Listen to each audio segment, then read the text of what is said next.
Vote দেওয়ার জন্য বাড়ি ফেরার পথে বাস উল্টে আহত হলেন একাধিক পরিযায়ী শ্রমিক। বৃহস্পতিবার সাত সকালে ঘটনায় চাঞ্চল্য ছড়ালো দিনহাটার গোবরাছড়া এলাকায়। জানা যায়, এদিন সকালে বিহার থেকে ফেরত পরিযায়ী শ্রমিকদের একটি বাস যাচ্ছিল নাগরের বাড়ি এলাকায়। সেই সময় এলাকায় নিয়ন্ত্রণ হারিয়ে ওই বাসটি রাস্তার পাশে থাকা ফাঁকা জমিতে উল্টে যায়। ওই বাসে নটকোবাড়ি, চৌধুরীরহাট, ধাপড়া বিভিন্ন এলাকার পরিযায়ী শ্রমিক ছিলেন। প্রায় 50 থেকে 60 জন পরিযায়ী শ্রমিক বোঝাই ওই বাস উল্টে যাওয়ার খবর পেয়েই স্থানীয়রা তড়িঘড়ি ছুটে এসে উদ্ধার কাজে হাত লাগান। এরপর খবর দেওয়া হয় দিনহাটা দমকল কেন্দ্রে। সেখান থেকে দমকলের একটি ইঞ্জিন ঘটনাস্থলে পৌঁছয়। পাশাপাশি নয়ারহাট ফাঁড়ির পুলিশ পৌঁছে ঘটনাস্থলে দ্রুত আহতদের উদ্ধার করে দিনহাটা মহকুমা হাসপাতালে নিয়ে আসে। বর্তমানে আহতরা সকলেই দিনহাটা মহকুমা হাসপাতালে চিকিৎসাধীন। ঘটনায় একাধিক শ্রমিক আহত হয়েছে বলে জানা গিয়েছে। রাত পোহালেই লোকসভা নির্বাচন কোচবিহার লোকসভা আসনে, সেজন্যই ভিন রাজ্যে কর্মরত পরিযায়ী শ্রমিকরা বাড়ি ফিরছিলেন। তারা বাড়ি ফেরার পথেই দুর্ঘটনার কবলে পড়লেন। আমরা তো বাড়ি ছিলাম।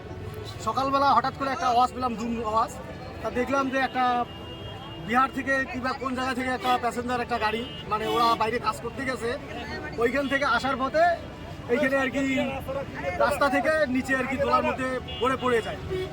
আমরা এসে এইরকম দেখলাম, দেখার পরে বাসের ভিতরে যত যাত্রী ছিল সবাইকে উদ্ধার করলাম। উদ্ধার করে সবাইকে ঠিকমতো উপরে উঠায় তারপরে অ্যাম্বুলেন্সে করে হাসপাতালে পাঠাই দিয়েছিলাম। কতজন ছিল মনে হয়? আনুমানিক তবু আর কি আমরা তো জানি না, তবু আনুমানিক মোটামুটি 40 জনের মতো ছিল। আপনার নাম? আমার নাম হচ্ছে আলো। কেউ কি আহত হয়েছে? এমনি কোনো ক্ষতি হয়নি তো? এমনি কিছু ক্ষতি হয়নি, সবারই মাথার মধ্যে চোট লেগেছে, মাথা ফেটেছে, কারো আর কি মনে করে হাত ভেঙেছে। দুটো বাচ্চা ছিল, বিশেষ করে বাচ্চা দুটোর আর কি পরিস্থিতিটা একটু খারাপ আছে। আপনার নাম? আমার নাম আলম হক।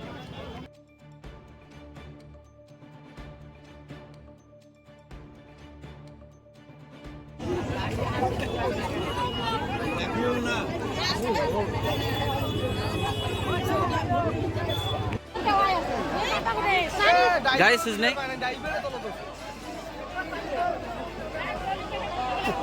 তাও অনেকগুলো ভিড় করছে তো, ওই সামনে দিয়ে যে কাজটা যে ভাঙছে না, ওদিক দিয়ে কিছু মানুষ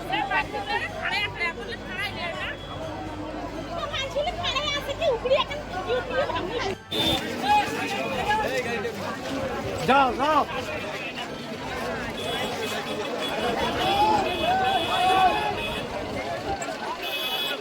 জ্বালানো তো ওদিকে না বেশি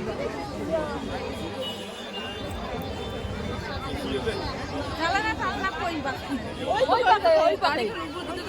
পাশে পড়ছে জ্বালানা ঢাকা বসছে জ্বালানা এদিকে জ্বালানা আছে দেখা খালি